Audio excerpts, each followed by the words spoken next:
প্রিয় দর্শক, আসসালামু আলাইকুম। দর্শক, এই মুহূর্তে আপনাদের যুক্ত করেছি ঢাকার কমলাপুর রেল স্টেশন থেকে এবং দেখানোর চেষ্টা করছি কমলাপুর রেল স্টেশনের সর্বশেষ যে দুপুরের আপডেটে আপনাদের জানাবো যে কেমন পরিস্থিতি রয়েছে এই কমলাপুরের সার্বিক যে চিত্র রয়েছে, যাত্রীদের ভোগান্তি এবং ট্রেনের শিডিউল বিপর্যয় রয়েছে কিনা এবং যাত্রীদের উপস্থিতির সকল তথ্যই আপনাদের দেওয়ার চেষ্টা করবো। দর্শক, যদি দেখায় যে এই মুহূর্তে যাত্রী চাপ বেশ স্বাভাবিক রয়েছে এবং যদি আপনাদের জানিয়ে রাখতে চাই যে আজ সাপ্তাহিক বন্ধের দিন এবং পাশাপাশি যাত্রীর চাপ আমরা সকালের দিকে অনেকটাই কম দেখেছিলাম এবং বেলা বাড়ার সাথে সাথে এই মুহূর্তে বেশ স্বাভাবিক পর্যায়ে রয়েছে। পাশাপাশি ঢাকা থেকে ছেড়ে যাওয়া সকল আন্তনগর ট্রেনের সময়সূচি যদি আপনাদের দেখানোর চেষ্টা করি, সিল্ক সিটি যেটি 3 নম্বর প্ল্যাটফর্ম থেকে রাজশাহীর উদ্দেশ্যে 2:30 ছেড়ে যাবে, সুতরাং এই মুহূর্তে কোনো ট্রেনের শিডিউল বিপর্যয় নেই। দর্শক, আপনাদের যদি বলে রাখতে চাই যে রাজশাহী যে কমিউটার যে ট্রেনটি ছিল চাঁপাইনবাবগঞ্জগামী যে ট্রেনটি, সেটি 12:15 ছেড়ে যাওয়ার কথা থাকলেও সেটি যত সময় ছেড়ে দিতে পারেনি এবং এই মুহূর্তে আমরা দেখছি যে কোনো ধরনের সিরিয়াল বিপর্যয় নেই। যেমনটি বলছিলাম যে নারায়ণগঞ্জ কমিউটার যেটি শহরতলি প্ল্যাটফর্ম থেকে নারায়ণগঞ্জের উদ্দেশ্যে 2:45 ছেড়ে যাবে। মধুমতি এক্সপ্রেস যেটি শহরতলি প্ল্যাটফর্ম থেকে রাজশাহীর উদ্দেশ্যে ঠিক 3টায় ছেড়ে যাওয়ার কথা রয়েছে। উপকূল এক্সপ্রেস যেটি নোয়াখালীর উদ্দেশ্যে 3:10 ছেড়ে যাবে। জামালপুর কমিউটার যেটি দেওয়ানগঞ্জের উদ্দেশ্যে 3:40 ছেড়ে যাবে। সিরাজগঞ্জ এক্সপ্রেস সিরাজগঞ্জের উদ্দেশ্যে 4:15 ছেড়ে যাওয়ার কথা রয়েছে। সুবর্ণ এক্সপ্রেস চট্টগ্রামগামী ট্রেনটি 4:30 ছেড়ে যাওয়ার কথা রয়েছে। এগুলোর একটারও এখন পর্যন্ত প্ল্যাটফর্ম নাম্বার সেটি উল্লেখ করা হয়নি, যেটি যথাক্রমে এই ট্রেনগুলো কমলাপুরে প্রবেশ করার পরবর্তীতে সেই ট্রেনের প্ল্যাটফর্ম নাম্বার উল্লেখ করা হবে। দর্শক, যেমনটি দেখছেন যে একদিকে যাত্রী যারা রয়েছেন ঢাকা ছাড়ার জন্য যারা রয়েছেন তারা ভিতরে প্রবেশ করছেন, অন্যদিকে যদি দেখায় যে বহির্গমন যে পথটি রয়েছে সেখান থেকেও আমরা দেখছি যে যাত্রীরা বের হচ্ছেন। কেননা আপনাদের দর্শক একটু জলদি বলে রাখতে চাই যে ঢাকার এই কমলাপুর রেল স্টেশন এটি বাংলাদেশের সর্ববৃহৎ এবং সর্বোচ্চ ব্যস্ততম একটি রেল স্টেশন হবার ফলে এখানে প্রতিনিয়ত যে যাত্রী চাপ, যাত্রীদের উপস্থিতি সেটি অনেক বেশি পরিমাণে থাকে। কিন্তু আপনাদের যদি বলি যে স্বাভাবিকের তুলনায় কিছু সময় কম থাকে, যেমনটি আমরা সকালে দেখেছিলাম স্বাভাবিকের তুলনায় অনেকটাই কম ছিল এবং যদি এই মুহূর্তে চিত্র যদি আপনাদের দেখায় যে বেশ ভালো পরিসরে যাত্রীরা প্রবেশ করছেন এবং অন্যদিকে বিভিন্ন গন্তব্য থেকে যে সকল ট্রেনগুলো আসছেন সেগুলো থেকে যাত্রী পর্যায়ক্রমে বের হয়ে যাচ্ছেন।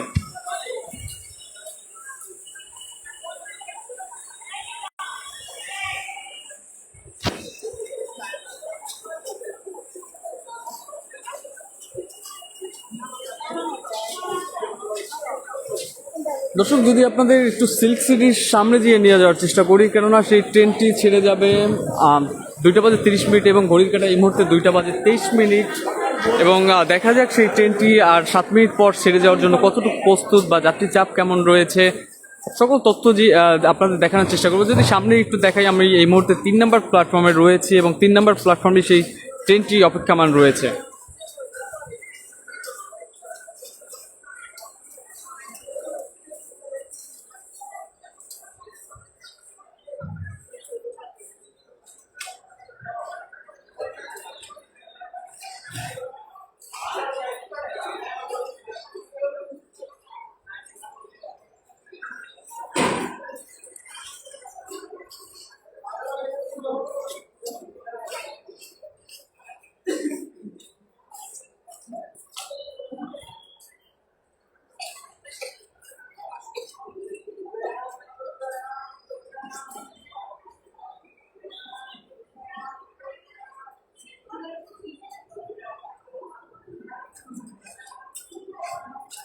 যেমনটি দর্শক দেখতে পাচ্ছেন যে সিল্ক সিটি যে ট্রেনটি রয়েছে রাজশাহীগামী যে ট্রেনটি, সেই ট্রেনটিতে যে শেষ মুহূর্তে যাত্রী যারা রয়েছেন তারা ওঠার জন্য সামনের দিকে যাচ্ছে এবং কেননা সেটি কিছুক্ষণ পরই ছেড়ে দেওয়ার কথা রয়েছে। এবং দর্শক, যদি আপনাদের দেখায় যে সেটি এখন পর্যন্ত লাইন ক্লিয়ার করা সম্ভব হয়নি এবং ইঞ্জিন সংযোজন হয়েছে কিনা সেটিও আপনাদের দেখানোর চেষ্টা করবো সামনে দিয়ে।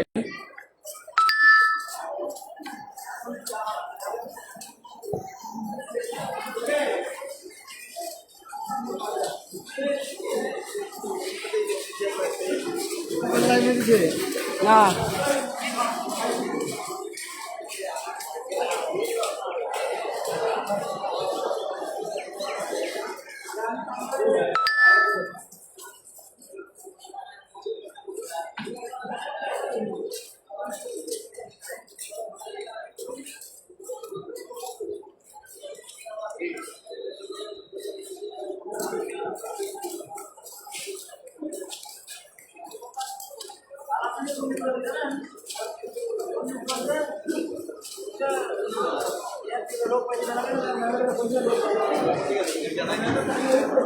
যেমনটি দর্শক দেখছেন যে যাত্রীদের উপস্থিতি বেশ স্বাভাবিক পর্যায়ে রয়েছে, বা কয়েকটি আসন আমরা ফাঁকা দেখছি, বগিতে যথেষ্ট জায়গা রয়েছে এখনও যাত্রী ওঠানোর জন্য। এবং ভালো দিক হচ্ছে এখন পর্যন্ত আমরা কোনো ট্রেনের ছাদে বা ঝুঁকিপূর্ণ জায়গায় কোনো যাত্রী অবস্থান করতে দেখছি না।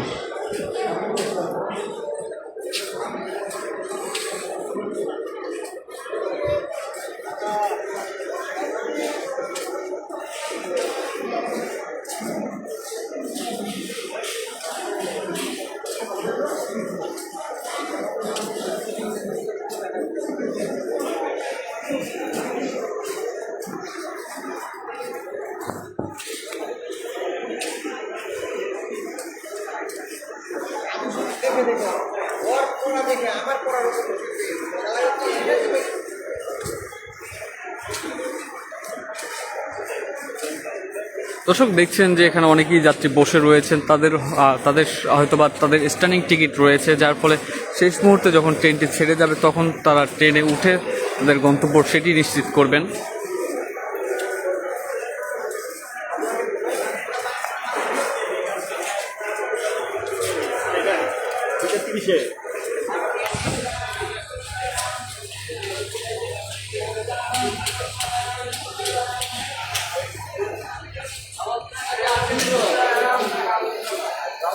এখন আসেনি রে ভাই।